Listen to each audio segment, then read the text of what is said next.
The first message appeared one damp October morning, scrawled in jagged letters on my kitchen wall, but the truth behind it was more terrifying than any ghost. Leave before it's too late, it warned. Smeared in pencil, the pressure deep and deliberate. My hands froze on the counter, heart hammering. The letters, I knew them. I shouldn't have, but I did. Every uneven tilt, every loop, it was the son-in-law's handwriting. Before we continue, please subscribe to the channel and tell us where you're listening from. Seattle's drizzle rattled against the windows, a thin fog clinging to the eaves. October 3rd, 2022, a Monday, gray and cold.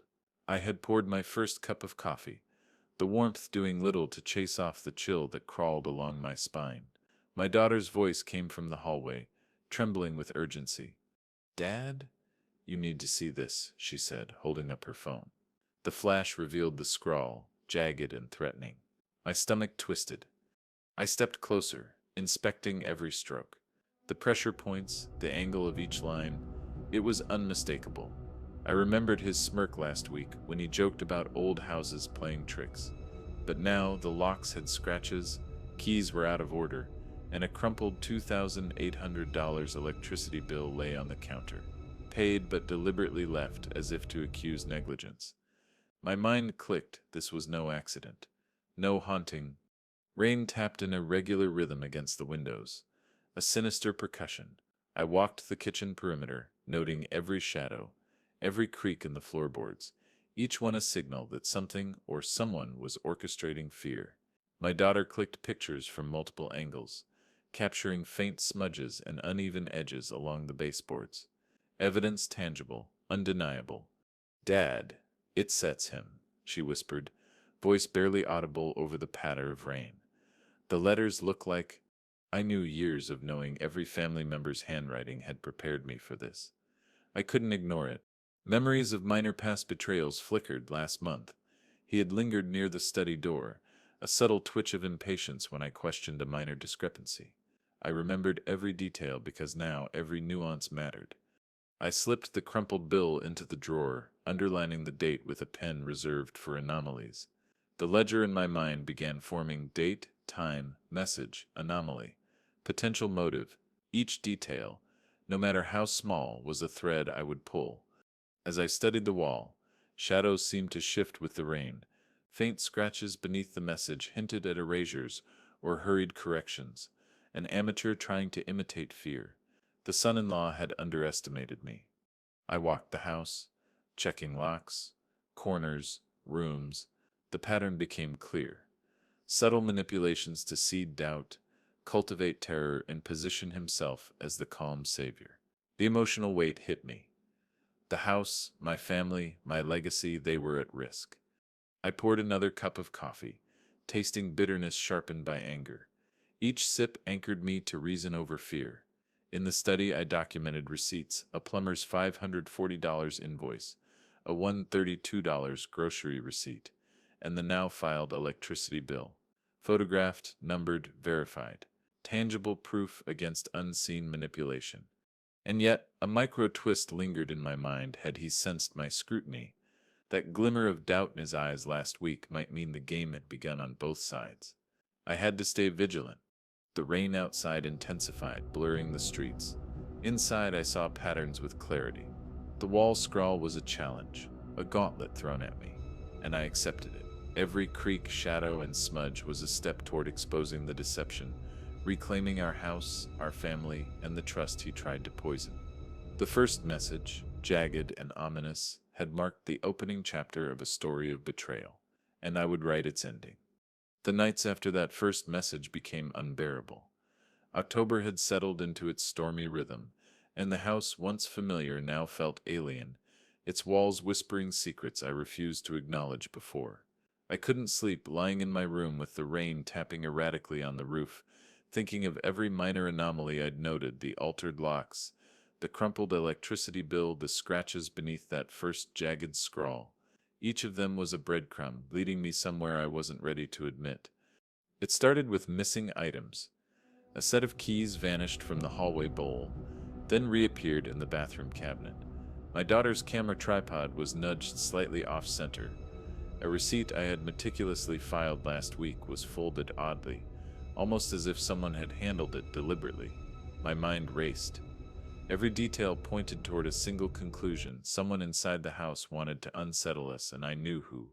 One night, around 11:37 p.m., I was reviewing the photographs my daughter had taken of the wall scrawl, adjusting angles and shadows on my laptop, when a soft creak echoed from the hallway. I froze. The pitch of the creak, the way it came from the study door, was deliberate. Too deliberate. Whoever it was had knowledge of the house's nuances, of the way I noticed patterns others would miss. I grabbed the small flashlight from the bedside table and crept down the hall, every footfall measured. My heart pounded in my chest, but I forced myself to listen, to observe. Nothing. Only the rain tapping like distant fingers on the window pane. Storms became my soundtrack. Each flash of lightning illuminated the familiar yet suddenly sinister corners of the house. The hallway shadows stretching unnaturally, the staircase's warped wood gleaming damply, the kitchen reflecting glimmers off the pale wall where that first message had appeared. My daughter's whispered observations joined my own as we documented anomalies. She photographed scratches on the doors, smudges near the locks, and even the faint indentations on the hallway table where fingers had apparently traced unseen patterns. The son-in-law, of course, denied everything. He moved with a casual arrogance, laughing off my concerns. "Old houses settle, Graham? You're imagining patterns," he said, voice smooth, eyes calculating. But I remembered every flicker of impatience he had shown before, every subtle twitch. His calm was a veneer, and beneath it lay fear, fear that I was noticing more than he intended. One evening, as I prepared dinner, I noticed the faint glint of a lockpick in the edge of the drawer where we kept spare keys. Not there before. My pulse jumped. Whoever left it there wanted to challenge me, to make me question whether I was overreacting. I documented it, photographing the tool next to the slightly ajar drawer. Everything was being recorded. Every move he made, every tiny inconsistency was being cataloged. Financial anomalies continued to surface. Another electricity bill, partially shredded, was tucked behind the trash bin. $1,620 this time, due October 15th, paid yet placed as if to suggest carelessness. Receipts for groceries and household maintenance, all accounted for, were slightly rearranged. It was a psychological chess game. Subtle manipulations designed to create doubt, fear, and confusion. I began retracing every interaction I'd had with him over the past months. Every casual visit, every shared coffee, every minor household decision suddenly felt like a setup, a rehearsal for a more elaborate scheme. And the worst part, my daughter's instinctual observations aligned perfectly with mine. She noticed the way he lingered by certain doors, the way he smiled just a fraction too long when discussing old family photos, the way he casually referenced bills that had already been paid. It was during a particularly stormy night, October 17th, that the breaking point arrived. I was reviewing the logs of receipts and photographs when I overheard a conversation outside my bedroom door. Low voices, hurried. My daughter and I exchanged glances, silent but fully aware. He was speaking to someone, perhaps over the phone, perhaps on a speaker, about the next step and the fear factor. My stomach knotted. The ghost, the terror, the wall messages, they were all a performance, a psychological weapon aimed at controlling us. I documented every detail, the timestamp of the overheard call, the placement of the crumpled bills, the locks he had tampered with. Every anomaly was now part of a growing dossier, the foundation for a strategy I would only reveal months later. My trust had fractured, but my resolve strengthened. Each stormy night, each flickering light, each faint sound of footsteps became a piece of evidence. By the end of October, I had begun to anticipate his moves. I noticed patterns, the timing of messages, the subtle shifts in household items, and the way shadows fell during storms. Every act of fear he engineered became predictable, a map of his methods and motives. The fear was real, yes, but now it was a tool I could wield in return. The son-in-law's paranoia started to show, though he wouldn't admit it.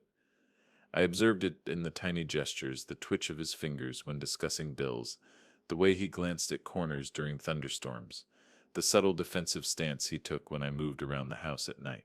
Every movement documented, every behavior noted, every shadow analyzed. By October 31st, the house had transformed into a controlled theater of observation. I, the protagonist, the father, had turned my vigilance into power. The betrayals were layered, emotional, psychological, and financial. Each anomaly, each missing or misplaced item, told the story of a man attempting to manipulate fear for personal gain. But I had begun to turn that fear back on him, mapping the path that would eventually expose his deceit. The nights remained stormy, each one a rehearsal of tension, but within me, a methodical calm had taken root.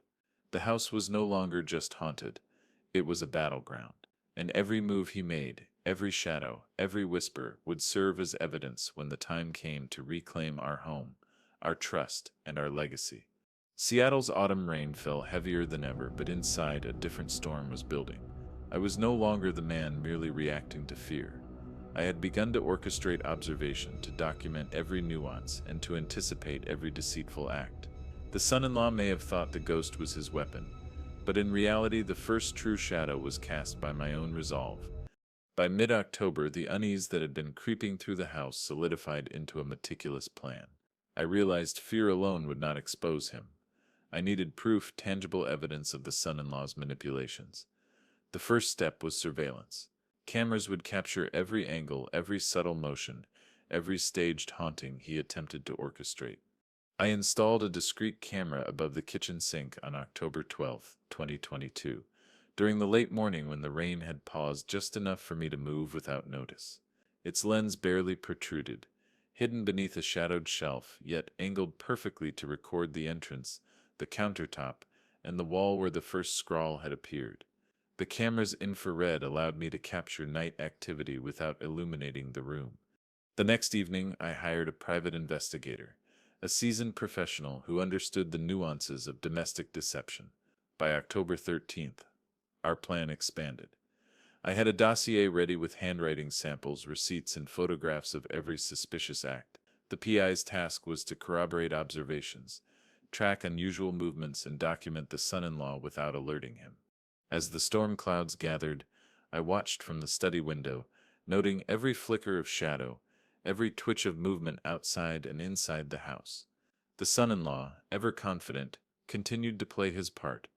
Casual smiles, helpful gestures, and strategic glances that suggested innocence. Yet the logs I had begun kept a different story. The locks altered slightly each night, keys left in unusual arrangements, and receipts intentionally crumpled and displayed as if forgotten. One night, October 15th, I caught a shadow where none should have been. The hallway light flickered with a short hum, and I spotted him near the kitchen, his fingers brushing against the edge of the camera shelf, a subtle, deliberate movement, almost a test. I documented it immediately, noting the time, 11:42 p.m. The PI corroborated this movement in his report the next day, describing how the son-in-law had lingered in areas where messages had appeared, handling items that were later reported as mysteriously moved or altered.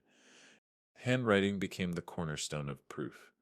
I collected every note, every signature he had made over the past year, greeting cards, checks, grocery lists, utility receipts, and compared them meticulously with the jagged letters on the kitchen wall.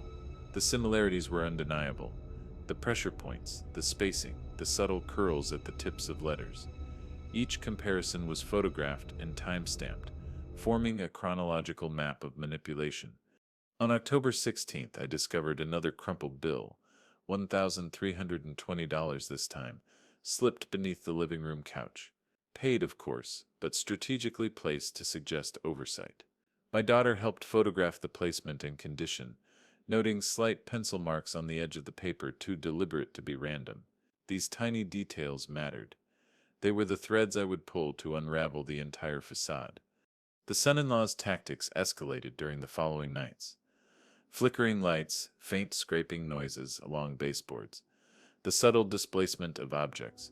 He was trying to create chaos, to make us question our own perceptions. But every act was observed, every anomaly logged. I began creating a digital ledger, dates, times, locations, observed behavior, potential motive, and associated evidence. By October 18th, the ledger spanned 5 pages, each entry backed by photographs, camera footage, and PI notes. During one particularly tense evening, October 19th, I nearly caught him red-handed. The camera captured him standing in the hallway, a pencil in hand, approaching the wall for another scrawl. The infrared highlighted every detail: the curve of his wrist, the hesitation before the first stroke, the faint glimmer of sweat on his brow.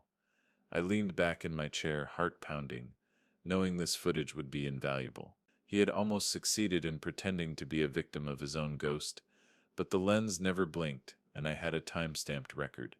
Evidence stacking became addictive. Receipts from the grocery store, bills, camera snapshots, PI reports, and my daughter's photographs all converged into a comprehensive picture of manipulation. Even minor anomalies, the slight tilt of a painting, the displacement of a vase, were noted, catalogued, and compared with previous incidents. The house became a grid of observation, each corner scrutinized, each shadow mapped. The psychological dimension fascinated me. He blurred reality with fiction, playing on fears deeply rooted in old family tales and childhood superstitions. I watched him, noting how his eyes flickered when he thought he was unobserved, how his voice shifted when recounting ghostly events, and how small errors in his story betrayed his intentional construction of terror. Each mistake was evidence, each micro-expression a thread to unravel.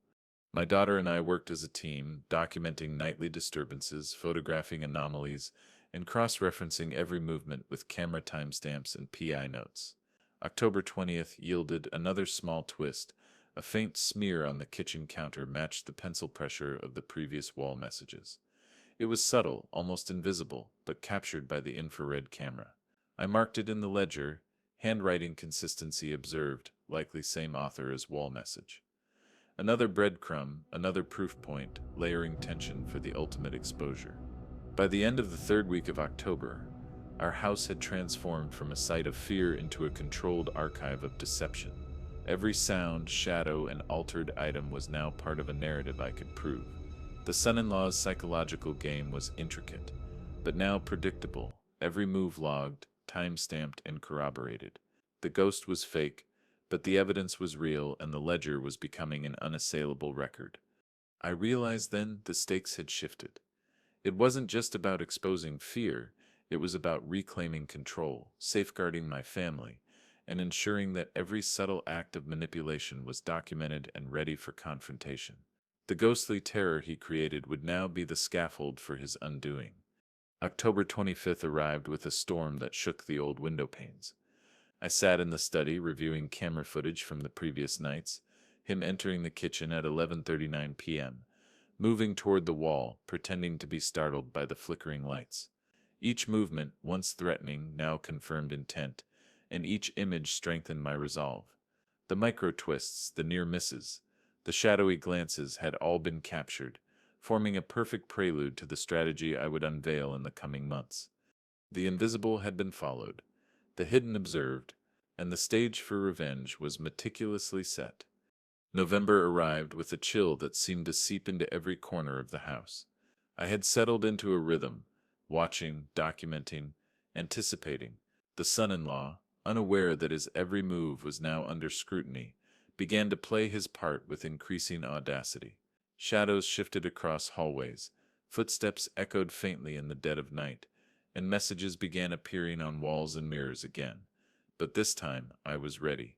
The first week of November, I noticed a subtle change in his behavior. He lingered near the kitchen when I prepared coffee, fingers brushing against drawers and counters with a careful, calculated touch. The locks, altered previously, had been adjusted again, tiny scratches at the edges that only someone observant would notice. I photographed them, time-stamped each image, and cross-referenced with my ledger. Evidence was stacking, and every subtle move he made became a testament to his intent. On November 3rd, while reviewing camera footage from the previous nights, I spotted him near the hallway wall at 11:47 p.m., pencil in hand, pretending to examine a creak in the floorboards. The infrared camera captured the slight pressure of his strokes, the hesitation before the first mark, and the cautious glance toward the study where I often observed. I noted it immediately. Wall scrawl observed. Pressure points match previous October messages. Intentional placement confirmed. My daughter, ever diligent, photographed the smudges left on the wall, documenting them for comparison. Another anomaly appeared on November 5th, a receipt partially torn, $415 from a local hardware store, hidden behind a cookbook in the kitchen, paid yet intentionally displaced. It was clear he was staging chaos, creating an illusion of neglect while trying to cement his role as the house's protector against an imaginary threat.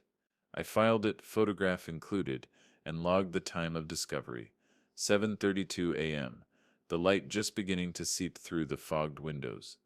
The son-in-law's tactics escalated.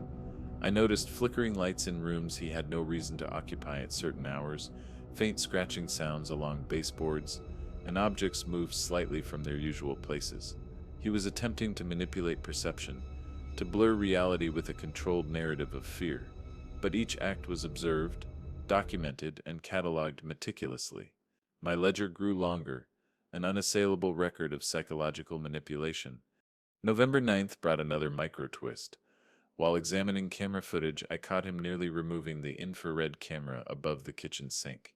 The angle was precise, his movements deliberate yet cautious, almost aware that he was being observed. I paused the footage. Zooming in, the faint reflection in the kitchen window showed his eyes darting toward the study. He had almost discovered my monitoring system. The realization tightened the knot of anticipation in my chest. He was clever, but I was patient and thorough. I began orchestrating subtle hints, testing his reactions. A misplaced bill here, a slightly adjusted receipt there, carefully staged but verifiable. Each action was designed to make him uneasy, to reveal cracks in his composure. I observed the way he responded. A twitch in his jaw, a pause too long before answering, his eyes flickering toward corners where no one should be. Every reaction was evidence, every micro-movement a clue. By mid-November, the private investigator confirmed nocturnal movements. He reported November 14th. Son-in-law observed entering the kitchen at 11:39 p.m., returning to the hallway after inspecting the wall scrawl. Patterns matched previous observations. The synchronization of nightly movements, combined with documented evidence, strengthened my confidence. I had become both observer and orchestrator, guiding the narrative subtly while preparing for exposure. My daughter continued her role as my right hand in this operation. November 16th, she photographed faint smudges on the staircase railing where he had touched during one of his staged investigations. A minor detail, yet telling, his fingerprints confirmed in combination with camera footage and handwriting analysis.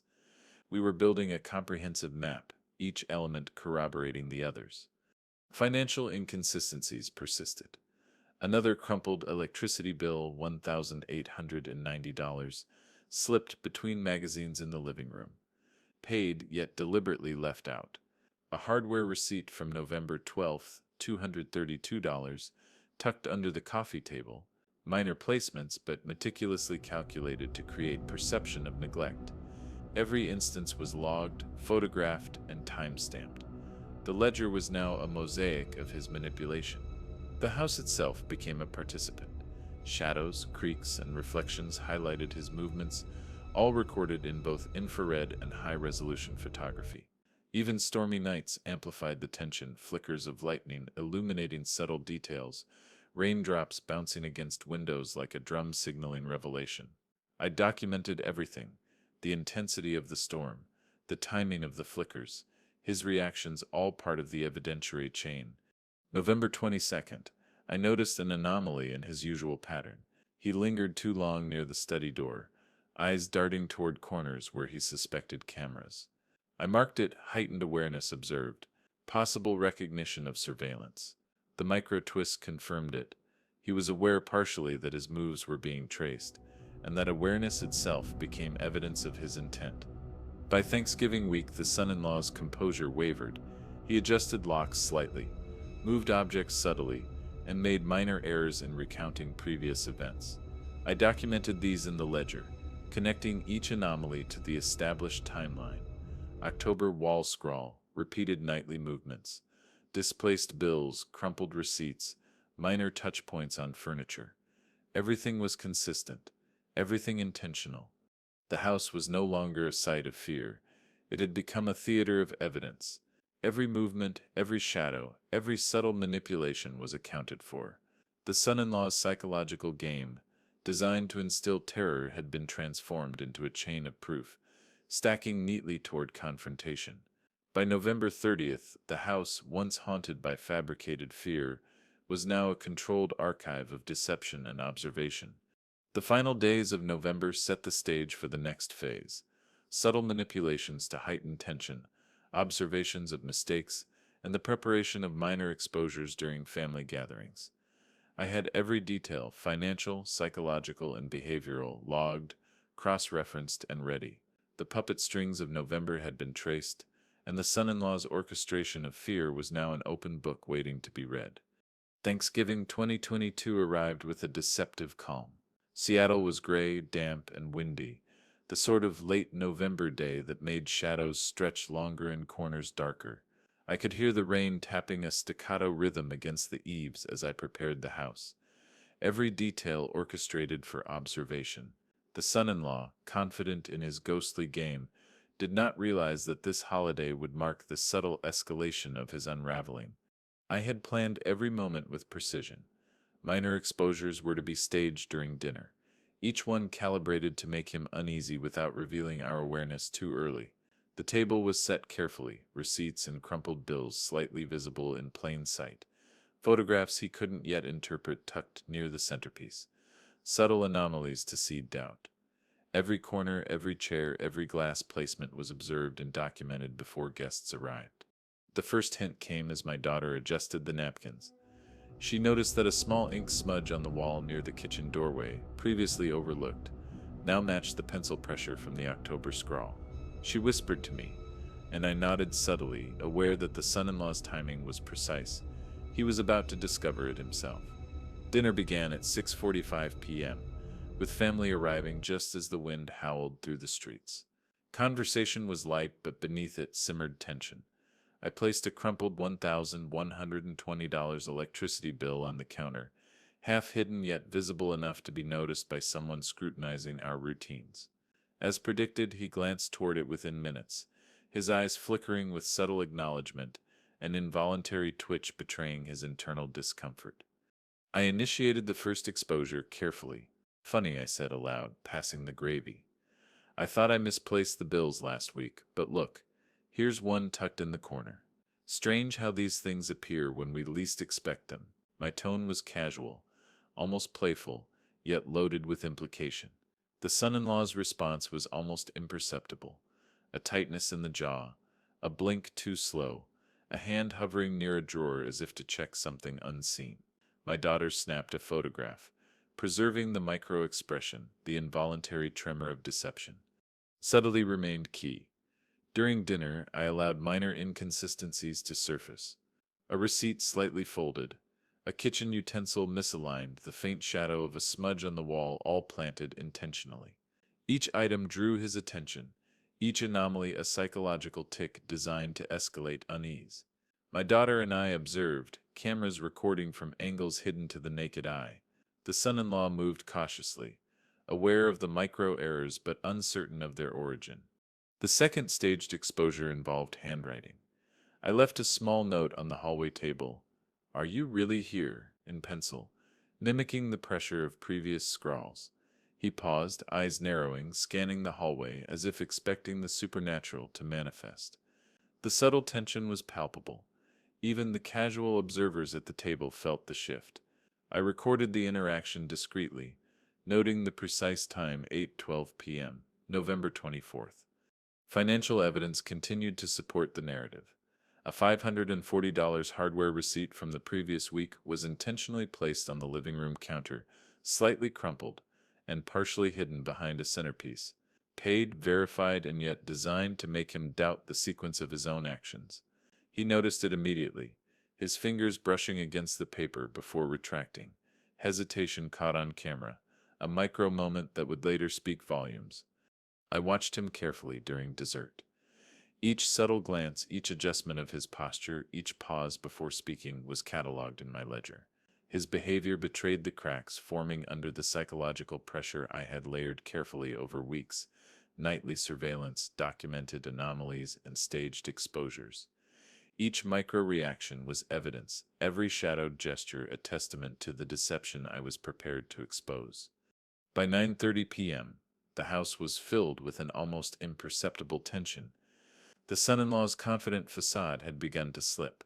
My daughter's keen observations captured a slight furrow of his brow as he noticed a pencil mark on the stair railing, one that matched the earlier wall messages. Every tiny movement, every reflexive glance was cross-referenced with camera footage and ledger notes. The third micro-exposure involved a partially obscured $1,320 electricity bill tucked between magazines on the living room table. Paid, confirmed, yet placed to be noticed at a critical moment. I allowed him to find it naturally, his hesitation and subtle panic recorded in infrared. Each micro-moment stacked evidence silently, an invisible thread connecting past anomalies to the current controlled scenario. By the end of the evening, it was clear he was unraveling. The ghostly fear he had cultivated now worked against him. Every staged discovery, every photographic proof, every ledger entry contributed to a growing realization. His carefully orchestrated terror was failing under scrutiny. The son-in-law's eyes darted constantly, hands brushing against items to check if they had been moved. Voice slightly strained, responses delayed, all evidence of a man beginning to realize his manipulations were being documented. As guests departed, the house seemed quieter, yet the tension lingered like smoke. I reviewed camera footage with my daughter, noting every micro-expression, every paused movement, every flicker of fear. The ledger had grown exponentially, linking handwriting, receipts, crumpled bills, shadow movements, and staged exposures into a coherent narrative of deceit. Thanksgiving had served its purpose. The son-in-law's perception had been manipulated, subtly and lawfully, to expose the cracks in his composure.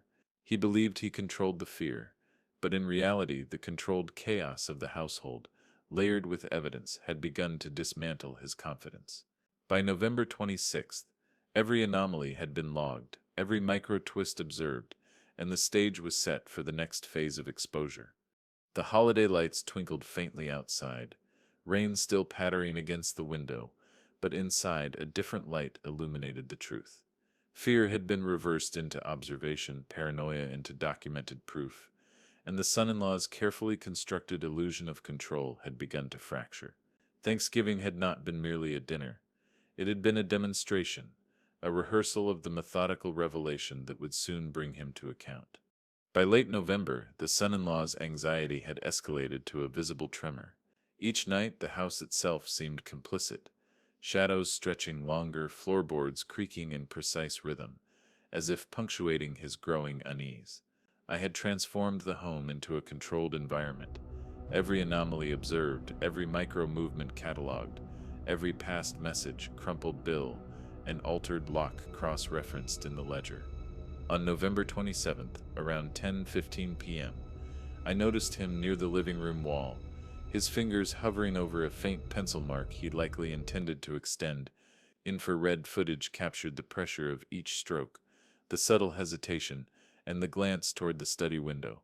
It was almost theatrical, a man performing fear to validate his own story, unaware that I was recording each nuance. My daughter's camera caught a reflection of his face in the polished floorboards, eyes flicking with unconscious alarm. Financial anomalies continued to stack.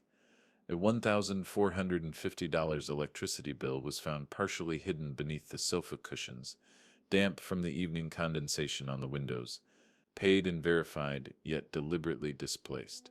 Another $320 hardware receipt, crumpled, was slipped between cookbooks in the kitchen. Each instance was photographed, time-stamped, and entered into the ledger, creating a seamless chain of evidence linking psychological manipulation to tangible actions. The son-in-law's miscalculations were becoming predictable. He repeated the same patterns, slight adjustments of objects, lingering near scrawls, careful but insufficient attempts to obscure evidence. On November 29th, my daughter observed him tracing the kitchen wall with a pencil, pausing to erase lightly where his prior markings had appeared. The infrared camera captured every movement, his fingerprints and pressure points consistent with the handwriting in October's messages. Nightly disturbances became the stage for gathering proof. I recorded floorboard creaks, shadows stretching unnaturally, faint knocks on the hallway doors, all orchestrated by him, all captured in high-resolution footage. Each sound, each motion, documented and time-stamped, became part of a growing mosaic that linked deception to intent. My ledger expanded rapidly. Date, time, location, anomaly, associated evidence, potential motive, all meticulously cross-referenced with receipts, bills, and photographic proof. The anticipation of exposure heightened my own awareness. On November 30th, during a particularly stormy evening, I noticed him attempting to move a small camera hidden above the kitchen sink. He hesitated, glancing toward the study where I frequently observed. The micro-twist was clear. He suspected surveillance but had not located it. I recorded the moment and logged it with precision. 11:38 p.m., November 30th. Attempted tampering with camera. Awareness of observation evident. My daughter corroborated this with her photographs. I continued to track financial flows with obsessive detail. Receipts from groceries, bills from utilities, and small maintenance expenses were cross-checked against our bank statements. Any inconsistencies were noted, discrepancies photographed, and stored as proof of his staged chaos. The combination of physical evidence and behavioral observation created an unassailable narrative. The psychological dimension deepened.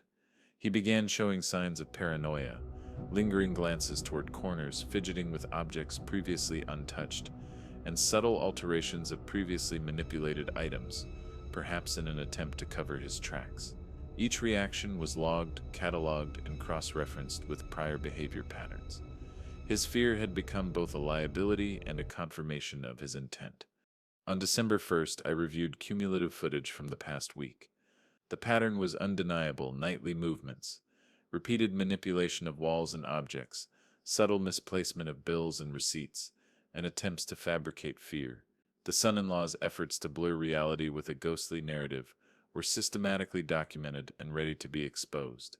The ledger, now spanning 15 pages, contained cross-referenced evidence, handwriting analysis, photographic proof, infrared footage, PI reports, and financial documentation. Even the storms played their part.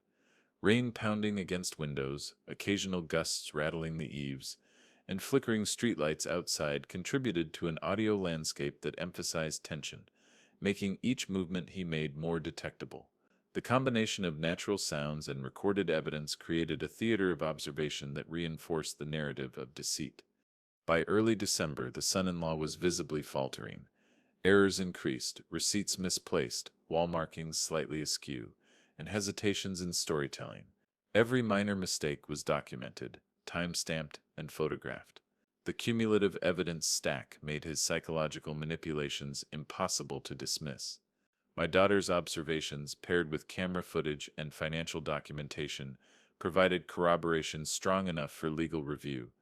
I observed him during another nightly round, November 30th into December 1st, as he lingered near the stairwell, seemingly aware but uncertain of the surveillance. Every twitch, every glance, every subtle hesitation was a signal, a thread I would later pull during exposure. The anticipation peaked as I realized that his own fear, meticulously documented, would become the instrument of his undoing. The house, once a place of terror, had become a chamber of evidence. Each shadow, every anomaly, every faint sound was now recorded and cross-referenced. The son-in-law's paranoia, combined with documented manipulation of bills, receipts, handwriting, and nightly disturbances, had reached a critical threshold. By the time December arrived, I had transformed fear into proof, preparing the final prelude to confrontation. November nights had revealed everything: predictable missteps, increasing paranoia, and a clear trail of evidence. The anticipation was no longer mine alone. It radiated through the documented ledger, the captured footage, and the observed anomalies. Every detail stacked methodically, each micro-twist a foundation for the ultimate exposure that would leave no room for doubt.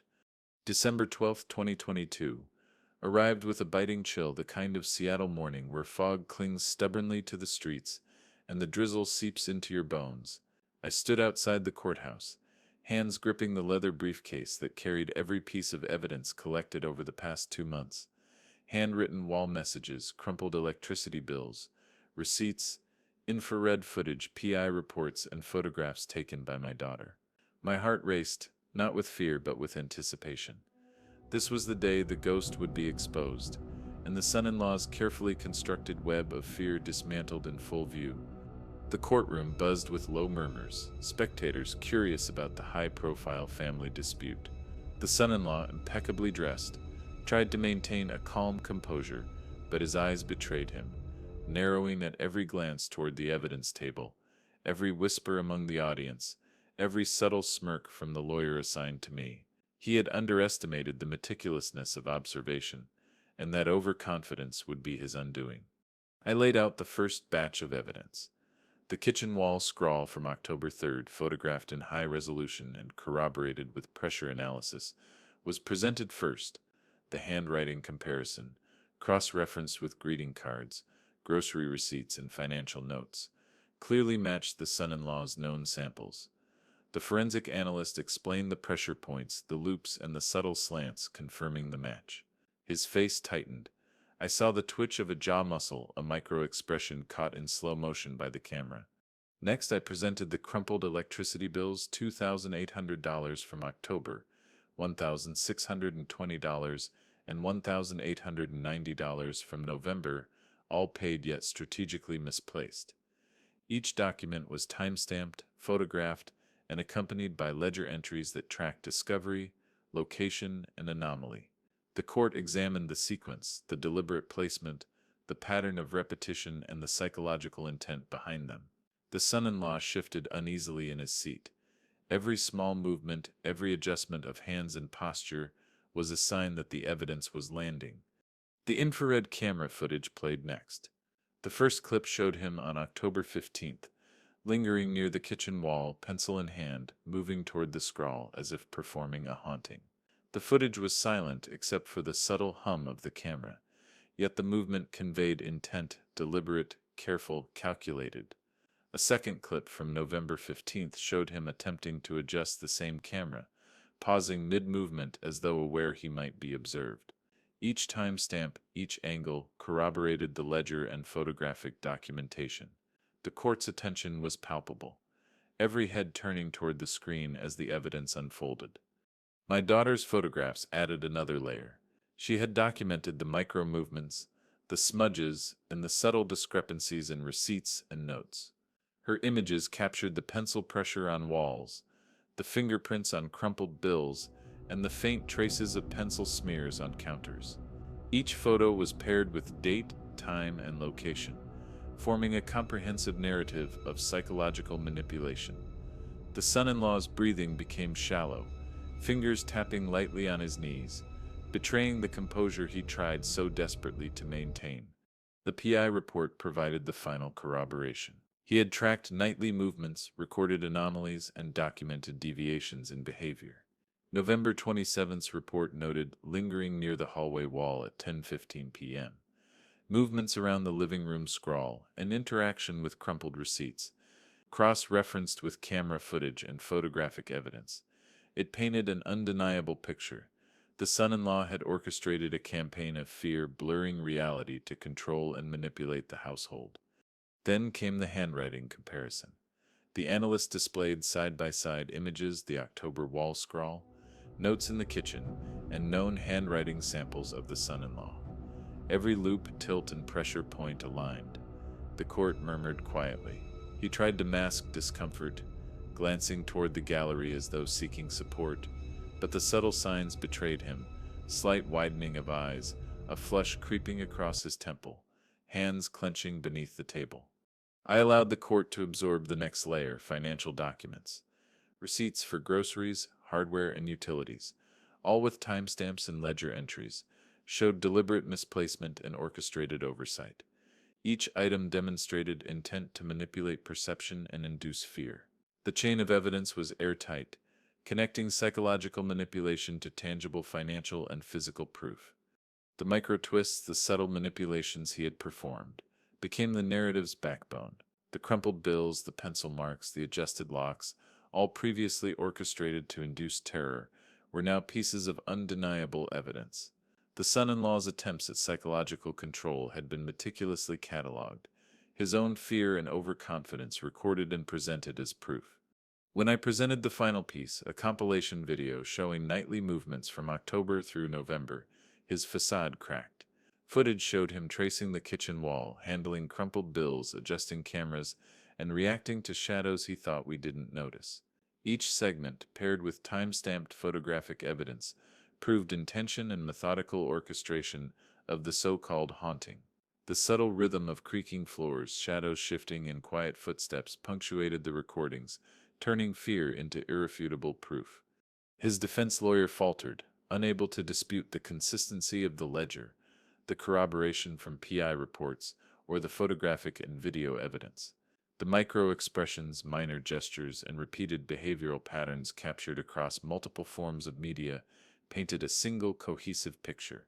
He tried to shift blame subtly, hinting at stress or misinterpretation, but the evidence left no room for doubt. Witness testimonies from my daughter and sister further solidified the narrative.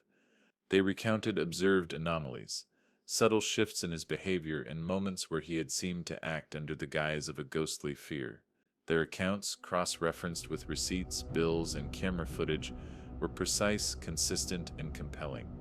Each testimony reinforced the chronological chain of manipulation, leaving the courtroom with a clear understanding of his intent. By the time the judge leaned forward, scanning the ledger, photographs and video stills, the atmosphere was electric with tension. The son-in-law, once confident, now appeared visibly unsettled. The court understood the narrative, a meticulously orchestrated hoax, designed to instill fear, manipulate perception, and gain control over household assets and trust. When the verdict was read, the relief and satisfaction were overwhelming. The ghost, the fear, the manipulation, all revealed as deliberate, unlawful psychological manipulation. Justice was not simply punitive, it was corrective. Locks, receipts, handwriting, and nightly movements, all catalogued evidence, had stripped him of the illusion of control he so desperately sought.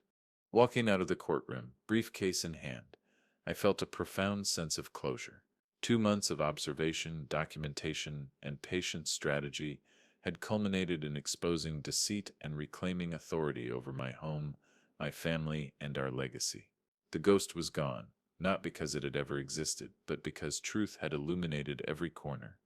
The morning after the courtroom verdict, the house felt impossibly quiet. Seattle's winter drizzle had softened to a gentle mist. The streets outside shrouded in gray, but inside, the air seemed lighter, freed from the tension that had accumulated over months. Walking through the rooms, I noticed the difference immediately. The corners no longer seemed to whisper secrets. The shadows no longer felt alive with unseen movement. The fear had lifted, and with it came a tangible sense of reclamation. Locks were my first priority. I spent the morning changing each deadbolt, reinforcing the entry points, and ensuring that every door and window was secure. The son-in-law's minor manipulations, scratches on locks, misaligned keys, were now corrected, returning the house to a state of control. Each adjustment I made was documented in my ledger, time-stamped, photographed, and filed. Security had become both physical and symbolic. This was my home, and every inch of it reflected that fact. Financial order followed. Receipts from the past months, groceries, utilities, and minor maintenance, were systematically verified against bank statements. Crumpled or displaced bills, once tools of manipulation, were now organized, categorized, and stored safely. Each document represented more than just a payment. It was proof of diligence, control, and the meticulous care that had been undermined by deceit. By mid-morning, every ledger entry was cross-referenced and archived digitally, forming an immutable record of responsibility and oversight. My daughter moved through the house alongside me, camera in hand, photographing each room for the record. Together we documented corrected locks, restored order, and the absence of anomalies. The subtle play of light through the misted windows highlighted each corner, each surface now free from the marks that had signaled fear. Her photographs, once evidence of manipulation, now symbolized our restored dominion over the environment. Even the small details mattered. I adjusted the alignment of furniture that had been shifted, wiped smudges from walls, and returned items to their proper places. A receipt from October's electricity bill, now carefully filed, was included in the display for reference. The process was meticulous, deliberate. Every act was both practical and psychological, signaling that the house was no longer a stage for manipulation. The emotional layer of reclamation was deeper. I walked through the kitchen, the same room where the first ominous message had appeared. I touched the wall, fingers tracing the smooth surface where jagged pencil marks had once threatened to unsettle us. The sense of control was profound. The fear that had been seated was now replaced with certainty. The son-in-law's deception had been exposed, and the home now reflected truth, order, and safety. Small routines once disrupted were re-established, bills were paid and filed, household schedules reinstated, and nightly inspections documented for reassurance. Each evening, my daughter and I reviewed logs from the past months, confirming that every anomaly had been corrected and every trace of manipulation addressed. Even subtle patterns, shadows, creaks, minor adjustments were analyzed to ensure there were no residual effects. The process reinforced both safety and peace of mind. Psychologically, the house had transformed. What was once a chamber of fear now served as a testament to patience, observation, and justice. Every corner told a story of diligence overcoming deceit, every restored lock a silent proclamation of authority. The son-in-law's influence had been neutralized, and the environment reflected the truth we had fought to preserve. By early afternoon, I moved to secure digital evidence, camera footage, photographs, ledger entries, and PI reports were consolidated and backed up on encrypted drives. Physical documents were stored in a locked filing cabinet. Every detail, every anomaly, every observation that had once served as evidence against the son-in-law now formed a permanent record of both his deception and our reclamation. I took a moment to sit in the living room watching the mist drift past the windows. The emotional weight of the past months, the fear, suspicion, and meticulous observation settled into a quiet satisfaction. Justice had been served, and our family's home was safe. The subtle tension that had hung over the house like a shadow was gone, replaced by clarity and calm. The final act of reclamation was symbolic but necessary. I photographed the entire house from multiple angles, documenting its restored state. These images, paired with the ledger and archival evidence, formed a narrative of resilience, vigilance, and the restoration of trust. The house was no longer haunted, no longer a canvas for fear. It was a sanctuary reclaimed through observation, patience, and careful planning. Walking through the rooms one last time that day, I felt the weight of months lift from my shoulders. The son-in-law's attempts at manipulation, his orchestration of fear, and his psychological games had been meticulously documented and exposed. Our home, our sanctuary, had been restored, and with it our sense of safety, control, and justice. The aftermath of the courtroom revelation was quieter than I expected, yet the echoes of justice lingered like faint shadows. The son-in-law had been exposed for the manipulations he orchestrated. The ghost, the crumpled bills, the altered locks, all meticulously documented and irrefutably proven. Seattle's winter chill now carried a sense of finality rather than dread, and the misted streets outside seemed to mirror the clarity we had achieved inside the house. The legal consequences were immediate. Notices confirming the court's findings arrived in the days following the verdict. He faced social and financial repercussions, restricted access to shared assets, formal reprimands for psychological manipulation, and an official record of deceit now cemented in legal archives. The process was deliberate, methodical, and public enough to ensure that the truth could not be denied. I walked through the house with a sense of calm vigilance, observing the restored order, locks secured, receipts properly filed, and previously tampered areas carefully inspected. Every detail reflected the boundaries we had reclaimed. The son-in-law's influence, once subtle and pervasive, had been neutralized. His attempts at fear and psychological control had backfired, leaving a clear record of intent and manipulation. Emotionally, I felt a quiet vindication. The months of observation, ledger tracking, and photographic documentation had paid off. My daughter and sister, both crucial allies, had played integral roles documenting anomalies, photographing evidence and providing first-hand accounts during the courtroom proceedings. Their loyalty and vigilance had turned the tide, transforming fear into proof, paranoia into exposure. Financial oversight remained a priority. Bills, receipts, and minor transactions that the son-in-law had attempted to manipulate were double-checked, verified, and cross-referenced with bank statements. Every discrepancy he had tried to stage had been corrected, documented, and secured. Even the smallest details. $415 hardware receipts, $1,320 electricity bills, crumpled grocery receipts were accounted for, creating a seamless chain of accountability. The psychological aftermath was subtle but palpable. He had attempted to construct fear, to blur reality with a ghostly narrative, but the evidence had illuminated every corner. His errors, hesitation, and missteps were no longer micro-twists hidden in shadow.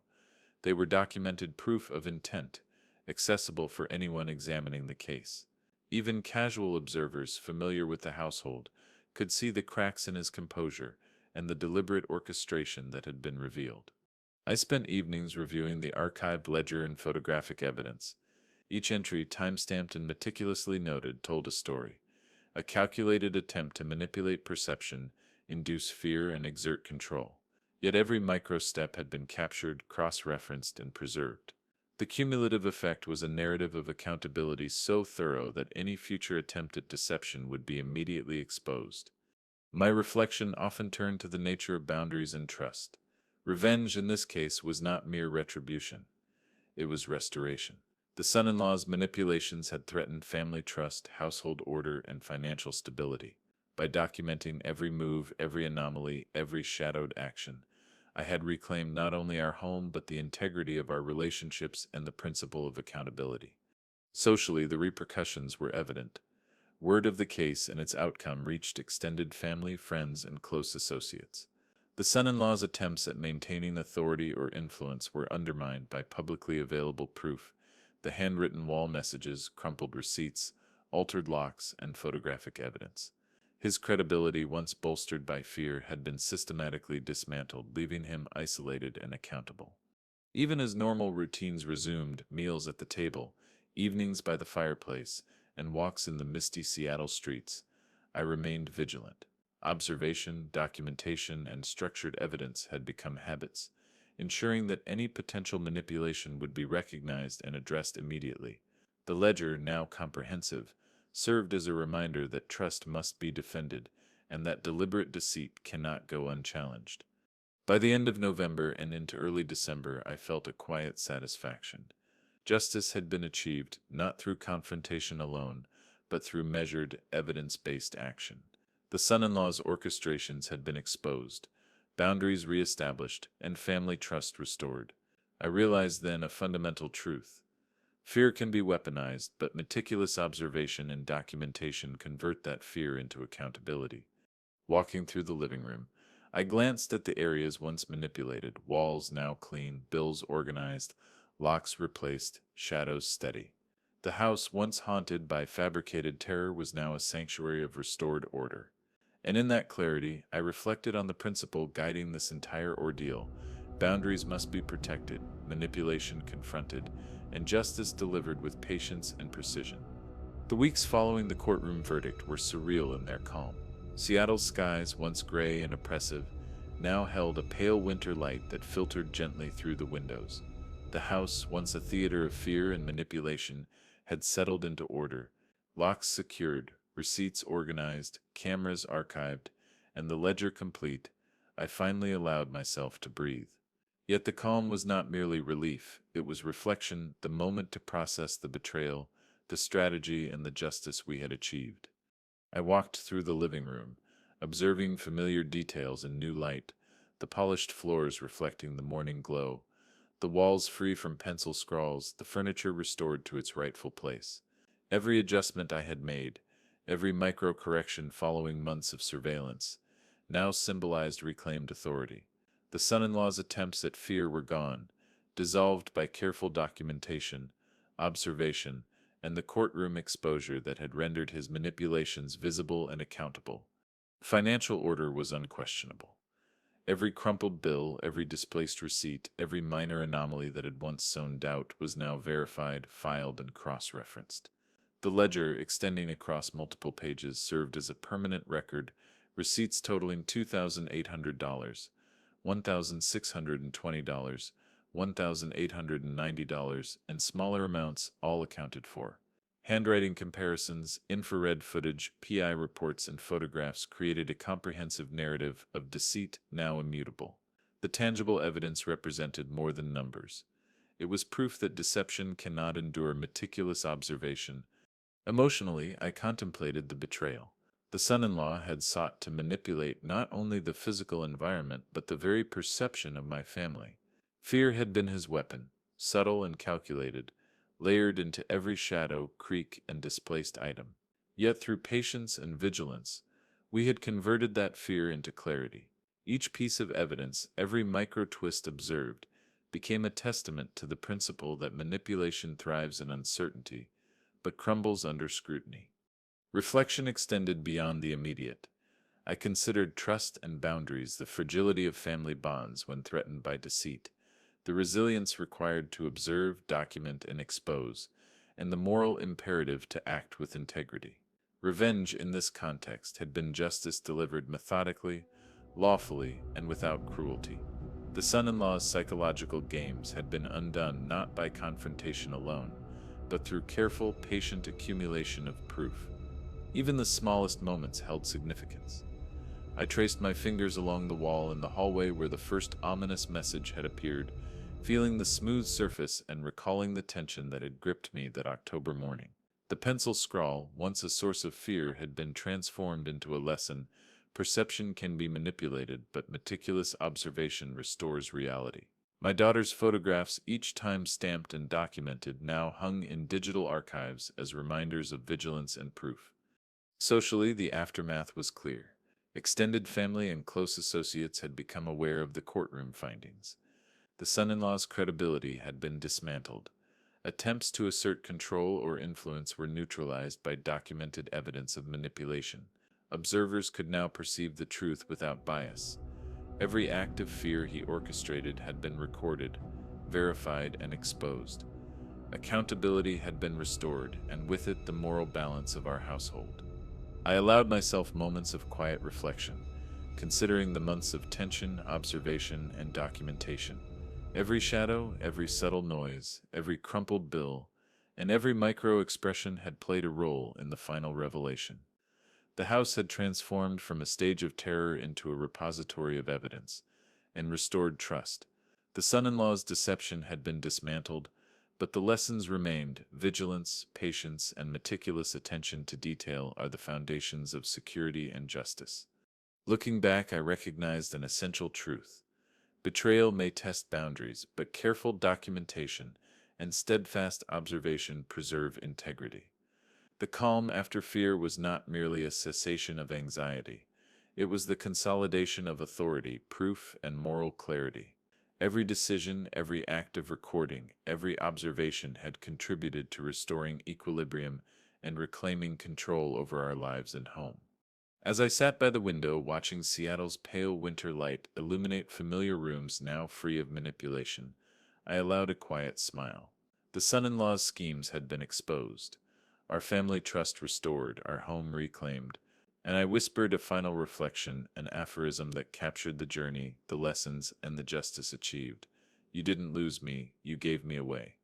Early 2023 arrived quietly, the winter months softening into a tentative thaw.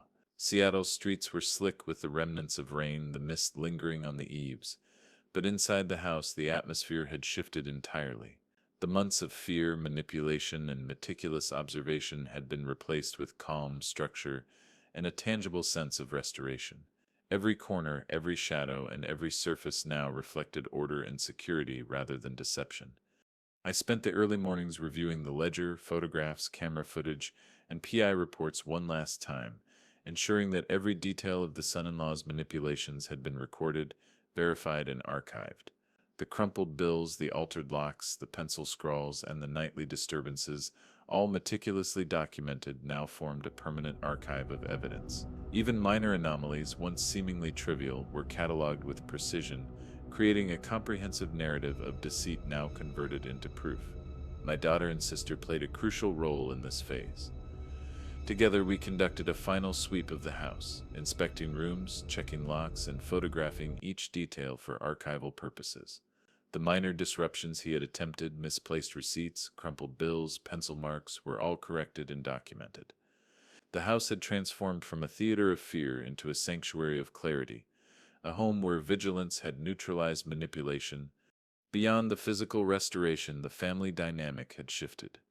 Trust, once strained by the son-in-law's calculated psychological games, had been rebuilt through transparency, observation, and shared vigilance.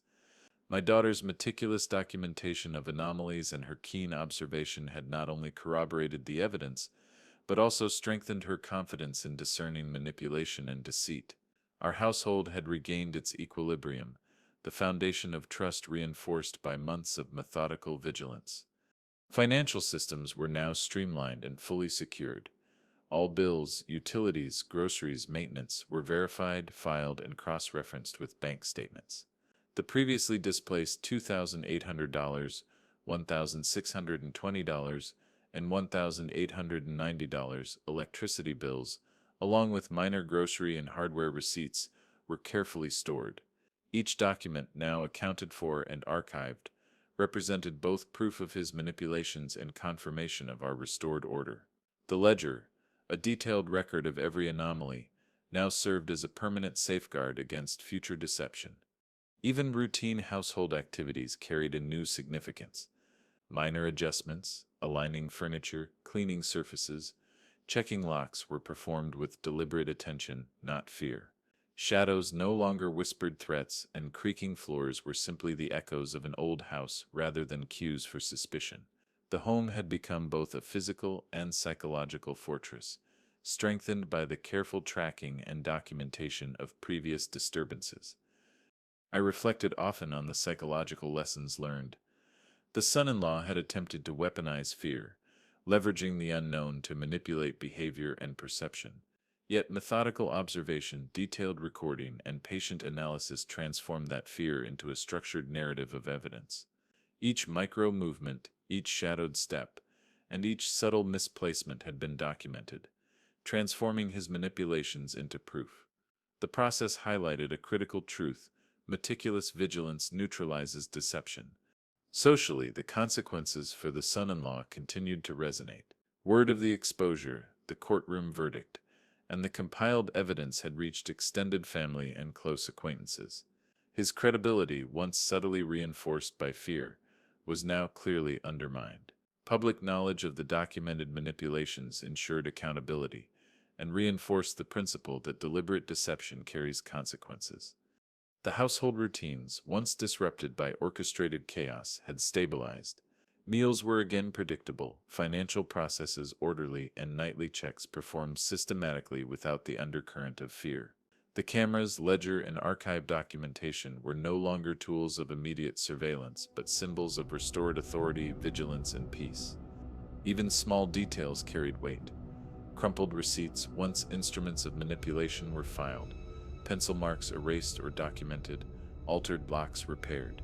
Each act, minor though it might have seemed, reinforced the restored control over both environment and perception. The house had become a repository of vigilance and proof, a testament to patience, observation, and justice delivered methodically. Walking through the quiet rooms one evening, I reflected on the journey from fear to clarity. Every scrawl, every micro-expression, every disrupted receipt had played a part in transforming manipulation into evidence. Trust, once fractured, had been restored through methodical diligence and collaboration with my daughter and sister. The son-in-law's deception had been neutralized, his psychological games exposed, and the home reclaimed in both physical and emotional terms. As I looked out toward the Seattle skyline, mist curling around the city streets, I felt a profound sense of closure. The echoes of fear from 2022 had been replaced by evidence, observation, and restored trust. The house, once haunted by fabricated terror, now stood as a sanctuary of vigilance and order, And in that quiet, reflective moment, I recognized the enduring principle that had guided every action: patience, precision, and accountability transform deception into truth, fear into empowerment. The last message arrived quietly, almost anticlimactically, in early January 2023. A small envelope slipped beneath the door, handwritten and carefully sealed. I picked it up, the paper thick and cold beneath my fingers. There was no scrawl on the walls, no misplaced bills, no altered locks, just a single note. The son-in-law had attempted one final reach, a last-minute reconciliation perhaps, or a feeble test to see if fear could still be planted. I opened it slowly, savoring the moment. Inside was a brief message. I understand now, I apologize. No threats, no manipulations, just acknowledgement. His handwriting, the same as the ghostly scrawls that had haunted our October and November nights, now carried a tone of resignation. It was the final piece of evidence. An admission by omission. He knew he had been observed, documented, and exposed. Seattle's streets glistened with frost outside, the winter sun weakly breaking through the morning mist.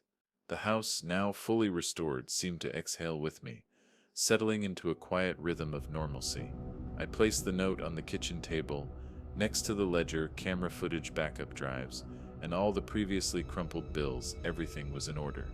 The environment reflected the control and security my family had reclaimed. I reflected on the months that had led to this point: the October scrawl, the nightly disturbances, the financial manipulations, and the psychological games. Each act had been deliberate, calculated, and designed to sow fear. Yet through observation, documentation, and careful strategy, we had transformed every subtle act of deceit into evidence.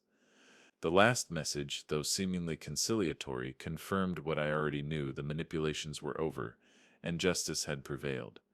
My daughter and sister moved through the house with a quiet sense of closure. Cameras were checked, photographic evidence filed, and every ledger entry cross-referenced one final time. Even minor anomalies, once tools of fear, were corrected and archived. The process was ritualistic, deliberate, and symbolic, reclaiming not just the physical space, but also the trust, authority, and integrity that had been threatened. The son-in-law's final attempt to reach out was impotent. The house, the family, and the meticulously documented evidence formed a barrier impenetrable by fear or manipulation. The last message was more confession than communication, a signal of defeat. Every prior scrawl, crumpled bill, and altered lock had culminated in this moment of quiet acknowledgement. I examined the note again. The pressure of his pen, the slight hesitation in the loops of the letters, the spacing between words, it all reflected a man who knew he had been watched, understood, and outmaneuvered. The micro-twists of his prior actions, from October through November, had finally led to an inevitable conclusion. His orchestrated fear had failed, and this note was a silent concession. The house felt lighter. Each room, previously imbued with subtle cues of manipulation, now reflected restoration. Locks secured, financial records verified, and the ledger complete. The environment embodied both physical and psychological clarity. The camera system, once a tool of surveillance, was now a symbol of vigilance and mastery.